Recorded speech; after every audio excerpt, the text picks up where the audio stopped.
느헤미야 2장 11절에서 21절까지 말씀입니다.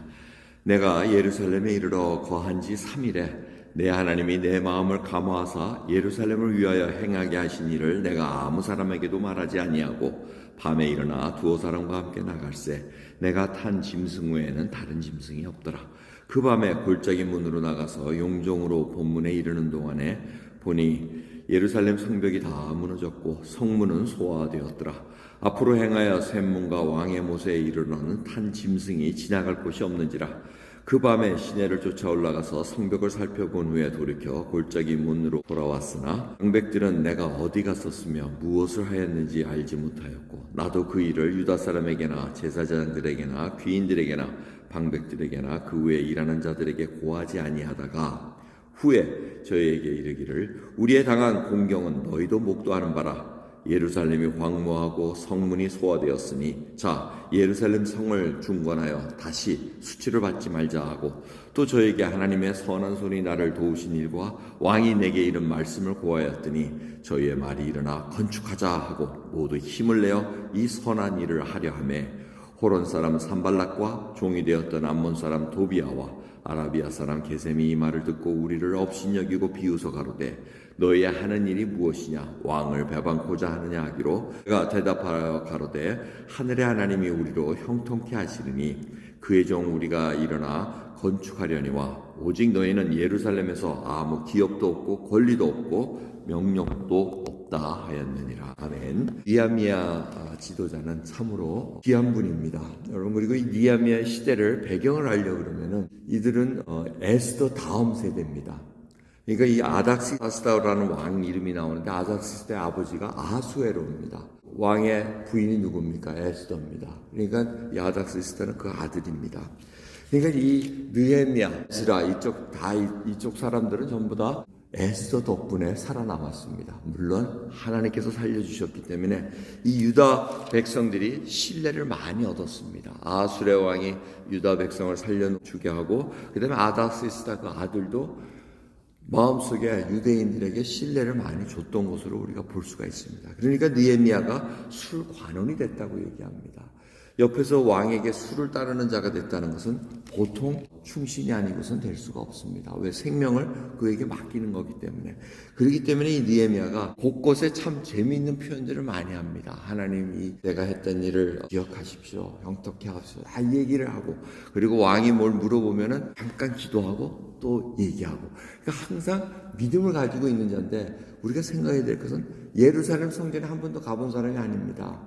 그쪽에서 태어나가지고 그쪽에서 자랐을 겁니다. 그런데 어떻게 야훼 하나님을 경외하는 믿음을 갖고 있었느냐? 이게 우리가 봐야 될 초점입니다. 그들이 다 그렇게 지금 하나님을 경외하는 마음. 지금 1차 귀환이 이미 이루어졌습니다. 그건 고레스 원년에 이루어졌으니까 오래전에 성전 건축은 이루어졌습니다. 그래서 스룹바벨 그 다음에 여호수아 제사장이 가서 다 했지만은 성문은 제대로 못했습니다. 할 때마다 문제가 생겼습니다. 그리고 하지 말라 이렇게 방해 공작이 있으니까 예루살렘 성전을 고치지 못하게 한 것이 바로 아닥사스다 왕이 그렇게 명령을 내렸습니다. 여러 가지 문제가 지금 있는 상황 속에서 지금 느헤미야가 하나님의 감동을 받고 고심을 하고 있었습니다. 그래서 아닥사스다 왕이 야, 왜 이렇게 한참 좋은 얼굴 했다가 너 지금 우거지쌍 하고 있냐 이렇게 물어보니까 잠깐 기도하고 알랍니다. 예루살렘 성벽이 이게 영 세워지지 못하고 성문도 다 불타고 이런 거 소식을 들으니 마음이 아픕니다. 그러니 좀 저에게 이 고칠 수 있는 재료와 허락을 다 주셔서 싣고 가겠습니다. 그리고 며칠까지 갔다 오겠다는 그런 언약을 받고 왕의 명령을 받고 온 겁니다. 그래서 도착한 게 3일째가 됐다는 겁니다.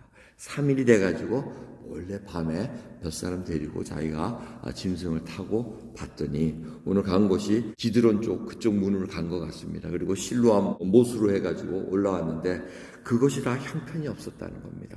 전부 다 불탔고 성벽은 없고 이 성벽이 없다는 건 뭡니까? 방어가 안 된다는 겁니다. 안전하지 않고 맨날 와서 약탈당하고 노략질당하고 이러니까 백성들이 살지 못하는 겁니다. 느헤미야가 그게 마음이 아픈 겁니다. 자기가 한 번도 와보지도 않았을 터인데 거기 저쪽 페르시아 저쪽에 살고 있다가 지금 그 소문만 듣고는 왔더니 형편이 더 안 좋더라는 것을 절실하게 깨닫습니다. 여러분, 그 마음이, 이 느헤미야가 얼마나 귀한 마음을 가지고 있는가, 우리가 그걸 알아야 됩니다. 그게 갔더니 어느 정도입니까? 14절 보시면 샘문과 왕의 못이라면 실로암에서 얘기합니다. 왕의 못에 이르러서는 탄 짐승이 지나갈 곳이 없는지라 이렇게 얘기합니다.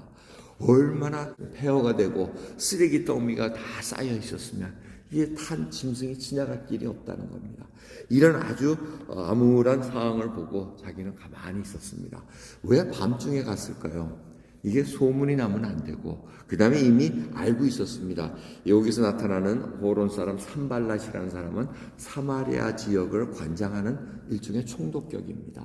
그러니까 이 사람이 계속해서 저 예루살렘에 뭐가 일어나나 이렇게 살펴보고 있는 겁니다. 그러다가 네가 지금 왕을 거역하려느냐 이런 얘기까지 합니다. 그런데 이 느헤미야는 자신이 있습니다. 왜? 자기가 왕으로부터 명령을 받고 왔거든요. 그러니까 이게 지금 백성들에게 그 얘기를 해준 겁니다. 지금 하나님께서 이렇게 역사하셨습니다. 하나님께서 지금 우리들에게 자료도 주시고 다 주셨습니다. 문제는 우리가 할 수 있느냐는, 의지를 보이느냐는 겁니다 하고 이렇게 찰징하니까 우리가 하겠다, 건축하자 하고 이렇게 일어난 겁니다. 옆에서 방해 공작이 일어납니다. 또 하던 일입니다. 여러분, 마귀는 하나님이 일을 하는데 무지하게 방해합니다. 그러니 방해하는 것은 당연하다는 것을 생각하고 그걸 준비하고 나가야 됩니다. 우리 삶에서 항상 여러분들 착각하고 사는 게 뭡니까? 내가 하나님 뜻을 이루려니까 아무 방해 공작이 없을 거야, 어려움이 없을 거야, 자꾸 이런 착각 속에 빠집니다. 그게 아닙니다. 그 뚫고 나가는 믿음이 하나님께서 부어주셨기에, 하나님께서 모든 일을 이루셨고 내가 너희와 함께 하려는 그 약속의 말씀을 믿고 나가는 그 믿음의 길이, 순종의 길이 중요한 것이지, 자꾸 거기서 주저앉고 나는 왜 이래 뭐 이런 식으로 하지 마시라는 얘기입니다. 뚫고 나가고, 하나님께서는 야, 내가 구원을 베풀었고 내가 너와 함께하고 네가 나의 하나님의 자녀, 나의 자녀이기 때문에 지금 이 세상에 뚫고 나간 일을 함께 하자는 겁니다. 그러면서 씨름하면서 나가는 것이 믿음의 길입니다. 그 씨름을 피하지 마시고 함께 나가야 된다는 것을 말씀하시면서, 그러면서 느헤미야의 이 담대함을 보십시오. 20절 방해한다니까 대답해서 어떻게 하면, 하늘의 하나님이 우리를 형통케 하시리니 하나님이 이루실 것이라는 이 놀라운 선포를 합니다.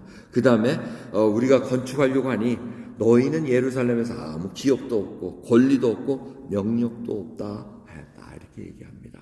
이게 뭐면 너는 상관없는 사람이다, 이방인, 정말 이방인 아니냐. 그러면서 명록이라는 뜻은 제사, 종교에 관한 일도 아무것도 할 일이 없는 사람이다, 지금 그 얘기를 하고 있습니다. 권리는 뭡니까? 너는 사마리아만 관할할 행정권이 있지 여기는 아니다. 지금 그 얘기를 또박또박 얘기합니다. 기업은 뭡니까? 너는 하나님의 백성이 아니니 이 땅하고는 지금 관련 없는 사람이다. 야, 이렇게 명확하게 얘기합니다. 여러분, 느헤미야가 이만큼 실력을 갖춘 자입니다. 여러분, 항상 세상에 사는 동안 기독교인들의 문제는 뭡니까? 하나님이 다 이루어주실까? 그러면서 노닥노닥 자기 실력은 쌓지 않고, 자기의 그 믿음의 성장과 하나님을 알아가는 지식은 전혀 세우지 않고 그저 밤낮 뭐 예배만 드리고 기도만 하고 뭐 공부만 하면 되는 것 같이 착각하고 살지만, 실장을 오늘 보십시오. 이 구약에 나온 포로된 백성들은 뭘 합니까? 하나님 앞에 믿음을 자꾸 키워나갑니다. 그리고 자기가 맡은 그 일에서 충성을 다합니다. 하나님 일과 세상 일을 구분한 이분법적인 사고는 전혀 없습니다. 하나님은 그래서 그 백성들을 바벨론 포로 그 지경으로 몰아놓고는 거기서 하나님을 경외하는 법을 훈련시키십니다. 성전도 없습니다. 제사장도 제대로 없습니다. 그 하나하나가 지금 어디서 시작됐습니까? 이들이 철저하게 회개하면서 정말 이 백성들이 자녀들을 교육을 시킵니다. 믿음을 가진 부모들이 하나님이 어떠한 분이셨고 우리가 하나님을 어떻게 모셔야 되고 어떻게 신앙생활을 하면서 이 삶을 살아가야 되는가, 그걸 끊임없이 반복시켜줍니다. 여러분, 저희들의 삶의 모습이 바로 그런 모습으로 자라나가야 됩니다. 어느 한 곳에 뭉쳐서 살아가는 것이 아니라 각자의 그 처소에서, 각자의 그 삶에서 하나님을 경외하는 것을 보여줘야 됩니다. 그래야지 느헤미야 같은 사람이 나타나고 에스더 같은 사람들이 드러날 수밖에 없다는 겁니다. 오늘 귀한 말씀을 통해서 정말 하나님과 가까이 했던 이 느헤미야의 모습 속에서 우리가 정말 주도 면밀하고 하나님을 경외하는 삶 속에서 그 관계의 끈을 놓치지 않으면서 항상 기도하며 살아가는 그런 삶 되기를 소원합니다. 기도하겠습니다. 하나님 감사합니다. 오늘도 저희들 믿음의 길을 허락하셨나이다. 저희들이 삶의 현장에서 하나님의 그 삶을 드러날 수 있는 그러한 제자의 삶을 살아가길 원합니다. 주여, 오늘도 자기를 부인하고 나의 십자가를 지고 살아간다는 것이 무엇인가? 결국은 다른 이들이 잘 되기를 바라서 그들의 신앙이 자라는으로 말미암아 나의 삶이 정말 기쁨으로 나갈 수 있는 그러한 목적 있는 삶으로 살아갈 수 있도록 은혜 베풀어 주옵소서. 감사드리며 예수 그리스도의 이름으로 기도드리옵나이다. 아멘.